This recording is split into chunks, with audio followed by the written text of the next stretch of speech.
Hello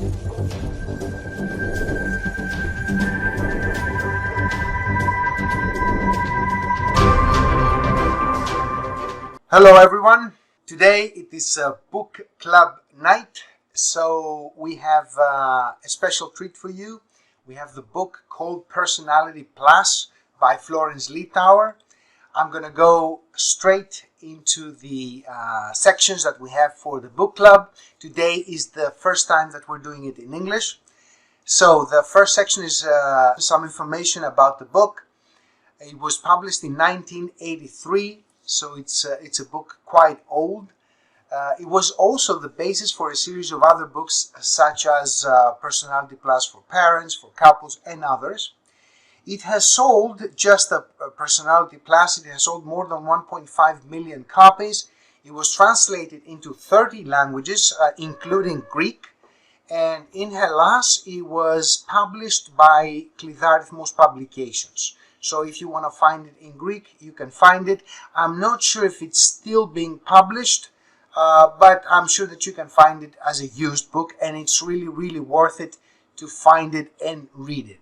And do the test, of course, that is included in the book. Now, the author is Florence Littauer. She was born in 1928, and she left us very, very recently at the age of 92, if I'm not mistaken. In 2020. She's an American self-help author and public speaker, and she's very, very well known for her series of books based on Personality Plus. She was listed as one of the 100 women who changed the 20th century, and she was a certified speaking professional. In this section, I'm going to try to use just one sentence regarding the book and what it is all about. The book actually says that every person has their own mixture of 4 major personality traits, and finding out about our own personality traits will help us understand ourselves better, will help us understand others better, and interact, cooperate, and have interactions with people in a smart, meaningful, and productive way. Now, in the premise, the basic premise of the book, as it is also mentioned in the preface of the book, is what Hippocrates mentioned thousands of years ago. He said that inside the body there are 4 basic liquids, 4 basic fluids running through the body. Those basic fluids are choli, which is bile, αίμα, which is blood, phlegma, which is phlegm, and melancholy, which is black bile. And based on those 4 main liquids, and depending on their balance inside the body, that was the premise of Hippocrates, we have different personality traits. So from choli, bile, comes choleric, αίμα, from αίμα comes sanguine, which comes through Latin, because I think Florence Littauer decided to use the Latin word for αίμα, sangre. It should be, if she used the Hellenic word, it would be hematic. But in this case, the second personality category is sanguine. The third one is phlegm, that's where phlegmatic comes. And the third one is melancholy, which has nothing to do with melancholia, okay, which is another Hellenic word, but it's melancholy, coming from black bile. Okay, so these are the 4 traits. There are other very, very popular personality traits that you tests that you can take on the internet. There are actually hundreds of them, and they're split into categories: psychological tests, biological, cognitive tests, behavioral tests like the one that we're using, that we're going to talk about. The psychological tests, for example, is the MBTI, very, very popular, the Myers-Briggs type indicator, and the DISC, which comes from dominant, influential, supportive, and conscientious. And the HBDI, the Herman Brain Dominance Instrument, which is actually there's a sample here, as you can see on the screen, of the HBDI test. And as I said, the Personality Plus falls under the category of behavioral tests. But as I said, there are hundreds tests of personality tests on the internet that you can take, including the Personality Plus. Now, as far as the Personality Plus test is concerned, the instructions are the following. There are 40 questions, and as an answer to those 40 questions, there are 4 options. There are 4 words. Now, each word has a specific meaning, and it is best, before you choose that option, one of the 4 options, that you read and understand what each word means. After you read and understand what each word means, you choose the one that is most prevalent in you, the one that you most probably will fall under. The first choice that you usually think is usually the right one, but if you get stuck, and if you are between 2, usually what you should do is ask someone who knows you very well, maybe your other half, maybe your mother, maybe your father, maybe your brother, but someone who knows you very well, and he will help you decide which one of the 2 is best suited for you. Although there could be 2 that are very, very close to each other. What we need to understand before we take the test is that we're not trying to ace the test, because there is not an ace for the test. There is no right answer. We're just trying to find your personality traits. There is no right and wrong. There's not a good personality trait and a bad personality trait. You just have to answer as sincerely as you can, so that you know exactly what are your personality traits according to Personality Plus. Now, before I start explaining the 4 personality traits, I would suggest, especially if you're obviously watching this recorded, to pause the video and make sure you take the test first.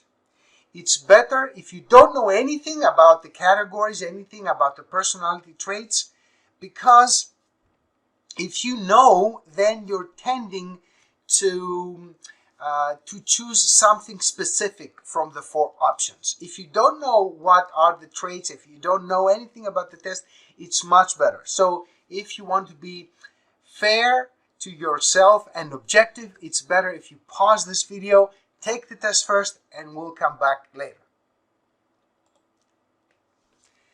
So I hope you finish the test. The test results are done, and let's go and explore each personality trait out of the one of the 4.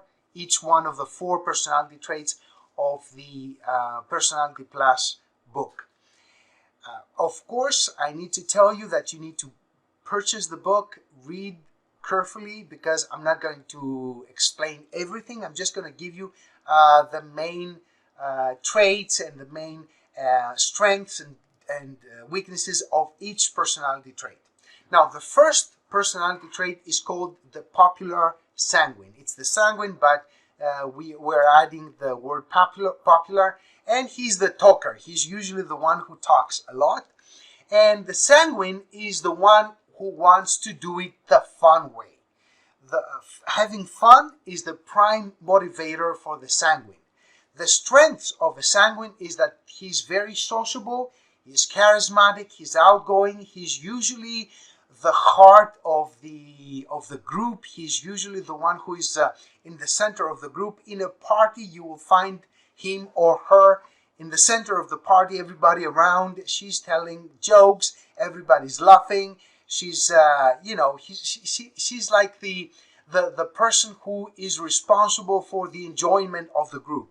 She's pleasant, lively, always optimistic, always with a smile, always very positive, spontaneous. On the other hand, sometimes easily distracted. That's one of the weaknesses. Probably it's an error here. She makes friends very easily because he or she is very likable. He is very outgoing, very easygoing. So they usually have a lot of friends, and they make friends very easily. They get acquainted with people very easily, and everybody wants to get acquainted with them. Also, the sanguine will quickly apologize if he or she tells you, something about you, and they're usually sometimes exaggerating. On the very next moment or in the very next day, they will apologize very easily. They will change, their whole attitude towards you, and this is certainly one of their strengths. So the sanguines are the ones who will never give you a dull moment. If you want to have excitement in your life, marry a sanguine. Okay, you will never have a dull moment in your life. On the other hand, sanguines, the weaknesses of sanguines is that they are very forgetful, very impulsive. They always forget where they parked their car, where they left their keys. They forget, what courses they took. They always forget something. They forget, most of the times, they forget to be on time. They're very frequently late. They're very unorganized. Usually when you go inside a house and you see everything upside down, that's the house of a sanguine. They talk all the time. They're very, very talkative. That's one of their strengths, but also some of their weaknesses, because sometimes you need silence. And they're not only speaking all the time, but they're also speaking very loud. They're usually the loudest person in the group. If you want to kill them, and if you want to kill their spirit, you ask them to do something boring, something repetitive. You put them behind a desk where they need to do something over and over and over again. Bureaucracy or something like that will kill their spirit, and they will probably quit their job very quickly because they want to do something exciting. They want to meet people. They're people's persons, and they want to meet people. They're also exaggerating. Most of the times, if something happens, they will exaggerate it. They will exaggerate their feelings. They will exaggerate what has happened. And they usually will lose their cool very, very frequently. And they're very easily panicked. Now, the second personality trait is called melancholy, as we said, and it's called the perfect melancholy, the thinker. Now, the perfect melancholy is someone who wants to do it the right way. He wants to do it by the manual. He's the person who will open the box of the new smartphone. He will take out a knife. He will cut a very nice slit, and he will open the box very carefully. He will set aside the smartphone, and he will take the manual, and he will start reading the manual first, and then he will touch the smartphone, because he wants to do it exactly as the manual says. He wants to do it, or she wants to do it very cautiously. She wants to do it exactly the right way. Now, usually melancholies are thoughtful. They're considerate. They're very cautious. They're very organized. If you go to their room, if you go to their desk, everything is organized. Their pens. If somebody goes inside the room and it changes something, the melancholy will almost immediately know. As soon as he sits on or she sits on her desk, she will know that somebody has been on her desk, because the one of their pens might be slightly turned on the other side, and they will immediately notice, because everything is organized, and everything should be organized, and everything should be exactly the way they're supposed to be. The melancholies will plan perfectly to the pickiest detail. They will plan your vacation. They will plan where you're going to stop as you were going there, where you're going to buy gas, where you're going to eat, where are you going to stay. They will take virtual tours of the rooms that you're going to be staying in, so that they make sure that in the morning the sun will come inside through the window, and they will do everything to the peakiest detail, and you will enjoy your vacation in all the possible places that you can do, because they have researched everything. They will also stick to a schedule if they're in the army or anywhere else. If they're in business, they will stick to the schedule, and they want everybody else to stick to the schedule. Also, surprisingly, I didn't expect that when I was reading about it, that they're very highly creative. In poetry or in art, they will paint or invent things. They have a mind that can combine things, and they can restructure things and invent new contraptions to do things. They're very creative in that respect. They're very good at preventing problems because they anticipate the problems. They will make very good mechanics. Mechanics usually they need to think what will happen if something breaks, and melancholies are very good at preventing problems. And they're very independent. Once they understand the project and what they need to do, they know how to break it down. They know how to make lists of what needs to be done. They're excellent in making lists, in checking checkboxes and everything.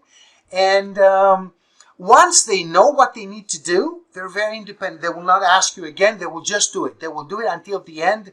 They will finish the goal, and they will do it on time. They will do it perfectly. Okay, so melancholies are very independent and very trustworthy. On the other side, melancholies, sometimes they get obsessive. Obsessive with details. They want perfection. They want to do it, as we said, the right way. They're very discontent with themselves, with others, very difficult to please. Please themselves by what they're doing. They always think that they didn't do it perfectly, they didn't do it the right way, or them or others.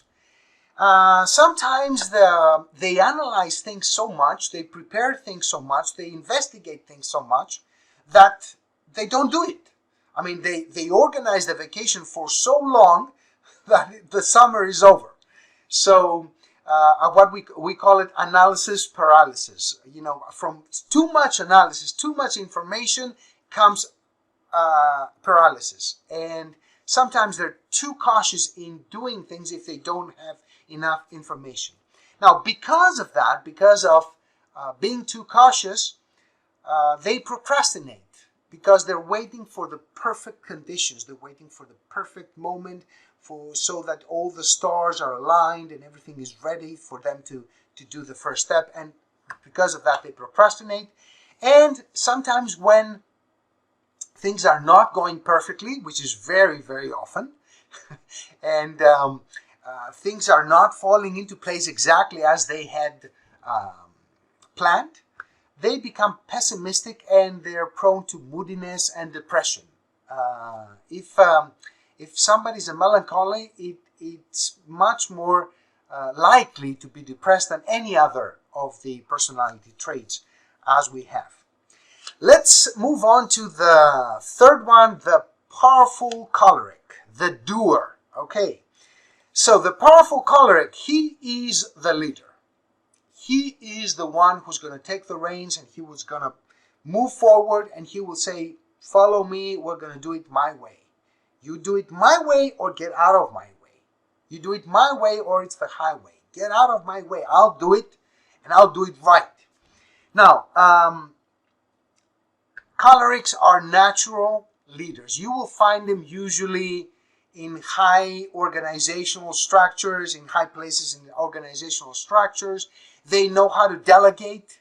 They know how to break down a task and then delegate to each person. They're driven by ambition. They're driven by passion. They have goals. if you want to challenge them, do a competition. They thrive on competition, on conflict, on, stepping down on other people and, winning and getting things done. So this is, the choleric thrives on competition. They're very focused, they're efficient, they're very practical because they need to get the work done. Their goal is to reach their goal. That's it. They're also very confident in taking initiative. They're not afraid to take the first step. They're not afraid to take leadership. They're not afraid to say, I'm going to do it. Follow me. Let's go. Especially in emergencies where everybody else and every other category has lost their marbles, and everybody is panicked, and everybody don't know what to do. The choleric will save the day. He will step up and he will say, follow me, I'll do it, I'll get you out of this. And we always need cholerics in that specific situations. And they're usually right. Surprisingly, for the amount of decisions that they're taking, they're usually right. There's also a saying about the cholerics that they're often wrong, never in doubt. Okay, even when they're wrong, they're certainly never in doubt that they're doing the right thing, because it's in their nature that they're right. They're right, and you should follow them. On the other hand, they can come out as very aggressive, inflexible, and impatient because they want things being done. And if you don't do them exactly as you want, as they want you to do them, and you're not doing it at the right schedule that they have set, then they become very impatient. They can be rude. They can be tactless. They want conflict. Most of the times they want conflict because that's the way they are. They want to fight with others, and they thrive on conflict. They have usually very low empathy. They don't understand people. They don't understand emotions. They're very intolerant. They demand loyalty.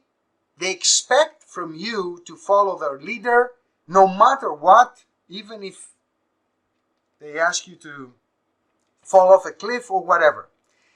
And as I said, they're too busy for people or emotions. And also they have a kind of destructive attitude sometimes. They can build something, and in one day, if something happens, their mind twists, they can destroy everything they have built so far and start from the beginning. The cholerics can do that, and I think it's the only one who doesn't think of the consequences, who doesn't think of the years invested and time and effort invested. They will just destroy everything if they think that they need to do something else, and they will start with no second thought. One more, the last one, it's the peaceful phlegmatic. As we say, the watcher. Now, the phlegmatic is the one who wants to do it the easy way. His primary objective is having peace, is being left alone, having quiet. If you want to find a phlegmatic in a party, you will find him somewhere in the corner, in some corner. He has a drink in his hand, in her hand. He's watching other people. He may be doing something like this, but very, very subtly. And he will watch other people. And if you go and ask him or ask her if they're having fun, they will tell you, sure, I'm having a lot of fun. And the funny thing about it is that they're telling you the truth. They're having a lot of fun because that's the way they are. They want to, watch other people, observe, learn about, but without interacting with other people, because that's the way. They're very relaxed. They're very easygoing. They are very kind. They're trying to avoid conflict and friction. And because that's their primary objective, they want the easy way. They want they don't want a conflict at all. Actually, phlegmatics are the exact opposite of the cholerics, and sanguines are the exact opposite of the melancholies. Phlegmatics are also very consistent. They're difficult to take a decision. It usually takes a lot of time for them to take a decision. But once they take the decision that they need to do something, they have an extremely high tolerance to pain. They will go whatever they need to go. They will withstand a lot of pain, either physical or emotional or psychological pain. They will do whatever they want, and they're very consistent. They're very focused in what they're going to do because they have taken the decision. Once they take it, it might take years for them to decide, but once they decided, high tolerance to pain, and they will get the job done, even if it takes them a whole lifetime. They're very diplomatic. They're peacemakers. They're curious by nature and observant because they want to observe. That's the whole thing. And surprisingly, they have very good, very smart, dry humor. That is why, for all these reasons, they're very befriendable. I don't think that there is a word. I just invented that word. But, they can be very easily a friend to you because you like them. They always say yes. They avoid friction. They're very pleasant. So they're very befriendable. On the other hand, phlegmatics, they can come out as very shy because they will not take the initiative of speaking with someone. They're very fearful of change, and sometimes they can become very stubborn because they don't want to change. They want to have the things exactly the way they are. They can become very indecisive, and because they're indecisive and because they don't want to do something different, they're prone to laziness. Also, they tend to allow others to step on them because they want to avoid friction, and sometimes they will say yes even if they don't want to say yes. And other people will understand that and will take advantage of it. They're certainly not goal-oriented. Their primary objective is not to have to accomplish a goal, but to do it the easy way. They don't have enthusiasm. I mean, they're not going to be in the center of the group and telling jokes and stuff like that. Certainly unenthusiastic, sometimes undisciplined, and usually they will not participate in games or in work teams or in business. They're kind of a loner. They will not participate whatever their team is doing, either if it's games or something else. So these are the 4 types. Let me give you some general notes. Now, once you do the test, usually there is a dominant trait and a secondary trait. So you will have a lot of points in a dominant one and some secondary trait in a second one. The third and the fourth usually are very low. Now, there could be other cases where you have just one dominant, which dominates everything else, or you could have split it in 3. But you have to understand that you don't have all the traits, you don't have all the strengths or weaknesses. Let's say you're a choleric or a phlegmatic or a sanguine, whatever. It doesn't mean that you have all the traits that I just mentioned. You might have some other ones. And these are not all the strengths and weaknesses. You need to read the book. Also, you have to remember that no one is exactly the same as the other. Even if you have the exact same score of sanguine, let's say, and I don't know, phlegmatic or something like that, no one is exactly the same. In different situations, we're going to react differently. Everybody is different. Everybody has their own personalities, and a test cannot, be so accurate as to predict the behavior of people. You just have, a general idea of the trait of each and every person. Also, you need to remember that you could be displaying different personality traits and different personalities in different phases of your life. For example, in your business, you could be very choleric, but at home you could be phlegmatic, and your wife takes the choleric part because you want in your house not to be another choleric. because you want someone else to take the reins, for example. And also remember that if you take the same test after 5 years or 10 years, the same test, your personality traits might have changed. It doesn't mean that they will certainly have changed, but it is very likely that as you progress, your personality traits change. Also, you need to remember that the results of the test, they're not a sentence. It doesn't mean that you're a phlegmatic and it's a sentence. You will be a phlegmatic for the rest of your life and there is nothing you can do. The book and the test is there for you to understand who you are, which are your strengths, which are your weaknesses, and work on them. Being a phlegmatic does not mean that you cannot have enthusiasm, for example. Or being a sanguine, it doesn't mean that you can't be organized. Okay, and certainly those traits should not be used. They're not and should not be used as an excuse. You can't say, I'm choleric, so I can't help it being abrupt and rude to people. No, of course you can, because the book says that you understand yourself and you work on your weaknesses. You become more organized if you're not. You become more pleasant if you're not. You work on your weaknesses and you use your strengths and maybe make them better so that you accomplish your goals much more easily. And of course, we need everyone. As I said in the beginning, there is not a right answer. There is not a correct answer. Oh, I'm choleric. Oh, I win the game. No.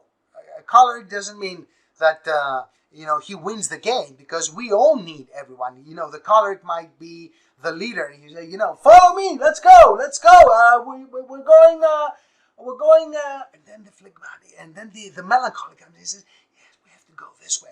Follow me, let's go this way. And then we have the sanguines who make the way of going more pleasant and more fun. And then we have the phlegmatics who will, resurrect the dead people that the cholerics have left behind. So everybody, every team, all the world needs all the personality traits. And you can be a leader being a sanguine, you can be a leader being a phlegmatic, you can be a leader being a choleric, and you can be a leader being melancholy.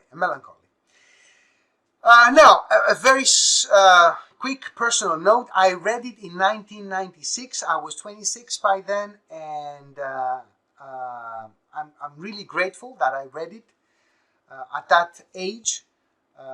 My test was that I was choleric melancholy.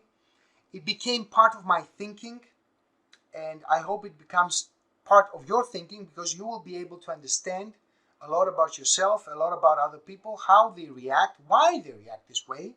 It helped me understand why my brother reacted this way, who's a sanguine, and he's 34 out of 40 sanguine. And I needed to understand why he was acting this way, because we had a lot of conflict. And it helped me understand a lot of other people, a lot of other colleagues and business people, and I could work with them in a much better way, because I could understand the way they're thinking and I could understand the way I'm thinking. So I'm very grateful that I read it early in my life. And something else, I want you to understand that this is not science. It's not backed by science. It is backed by Hippocrates, although he was a scientist back in the day, back in his days. But it's one of the things that science cannot explain, like gravity. Okay, science cannot explain gravity, but we can see it. We can see it being used. We can take advantage of it, and we know applications of gravity. So the same is here. You can see as you watch other people and you understand how they think and how they react, you can understand the traits, the personality traits that they have in their lives, and in this way it can be very helpful in your life in general, in your business, in your family life, in your personal life, in everything. Now, as the last comment, I would like to ask you to write down the results in the comments. Write down the results of your test once you take them. How it helped you better understand yourself, and maybe how it helped you better understand others. I will read all the comments. I will respond to all the comments. I love reading the comments, especially if you take the test and you find out something about yourself. And I would really like to know how this book helped you in your professional and personal life. Okay, so that's it for today. I will see you in the next video. Thank you so much for your attention. Take care and have a great day.